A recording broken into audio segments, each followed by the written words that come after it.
दोस्तों, हमारे शास्त्रों और वेदों में जीवन के प्रत्येक अवस्था के लिए कुछ आवश्यक नियम और संयम बताए गए हैं, जिसमें विद्यार्थी जीवन को मानव जीवन का एक मजबूत आधार माना गया है। हमारे शास्त्रों में एक उत्तम विद्यार्थी के कुछ ऐसे गुण, लक्षण व आदत के बारे में बताया गया है, जिसे फॉलो करके कोई भी स्टूडेंट अपने लाइफ में बड़े से बड़े लक्ष्य को आसानी से प्राप्त कर सकता है।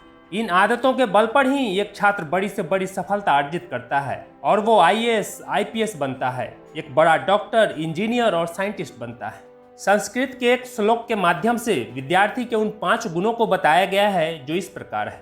काक चेष्टा बको ध्यानम स्वानिद्रा तथैव च अल्पाहारी गृह त्यागी विद्यार्थी पंच लक्षणम। एक उत्तम विद्यार्थी में यह 5 लक्षण अवश्य होने चाहिए, जिसमें पहला है काक चेष्टा, यानी कौवे की तरह बिना रुके लगातार धैर्य के साथ चेष्टा या प्रयास करते रहना।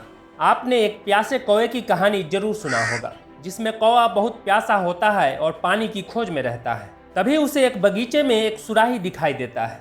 वह सुराही में देखता है तो उसमें थोड़ा सा पानी होता है, लेकिन पानी इतना नीचे होता है कि उसकी चोंच पानी तक पहुंच नहीं पाती है। फिर वह छोटे छोटे कंकरों को चुन चुन कर डालना शुरू करता है। वह लगातार कंकर डालता जाता है और तब तक नहीं रुकता जब तक कि पानी ऊपर नहीं आ जाता और वह अपनी प्यास बुझाने में सफल नहीं हो जाता। एक विद्यार्थी को भी तब तक विद्या का प्रयास, अभ्यास या एफर्ट्स करते रहना चाहिए जब तक कि वह उस विषय में पारंगत न हो जाए। यानी एक स्टूडेंट को धीरज के साथ तब तक मेहनत, प्रयत्न और प्रयास करते रहना चाहिए जब तक कि वो अपने लक्ष्य को प्राप्त नहीं कर लेते। दूसरा है बको ध्यानम, अर्थात जिस प्रकार एक बगुला ध्यान से एकाग्रचित होकर अपने शिकार पर पैनी नजर रखता है, उससे कोई चूक नहीं होती।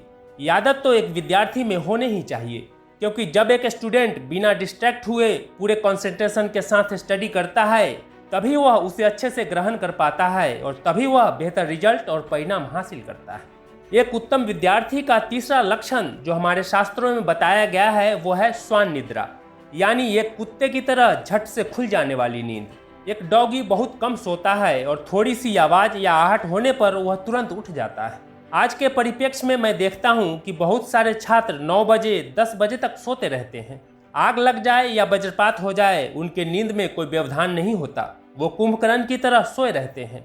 ऐसा नहीं है कि उनके जीवन में कोई लक्ष्य या उद्देश्य नहीं है, लेकिन वो अपने नींद को कंट्रोल नहीं कर पाते और आलस करते रहते हैं। दोस्तों, आज जो ये आपका विद्यार्थी जीवन है, ये 10 साल 12 साल का जो समय है, वो आपके संपूर्ण जीवन का आधार बनेगा। तो आप इसे सोने में क्यों गंवाना चाहते हो? चौथी आदत वो है अल्पाहारी, यानी कम भोजन करने वाला। अत्यधिक भोजन करने के बाद किसी को भी आलस सताने लगता है। ऐसे में एक स्टूडेंट अधिक समय तक बैठकर अध्ययन नहीं कर पाता और फिर उसका रूटीन, उसकी दिनचर्या बिगड़ जाती है। इसलिए आवश्यकता से अधिक भोजन करना एक विद्यार्थी के लिए वर्जित माना जाता है।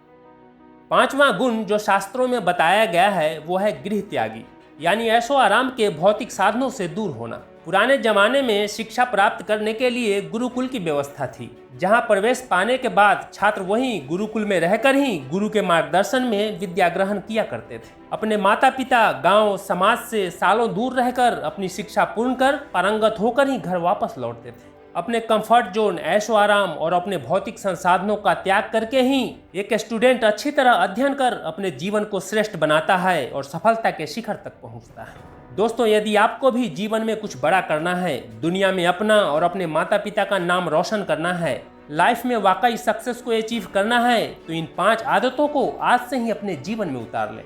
और दोस्तों, एक उत्तम विद्यार्थी के इन 5 गुणों में से कौन कौन से गुण आपके अंदर ऑलरेडी मौजूद है, नीचे कमेंट करके जरूर बताना।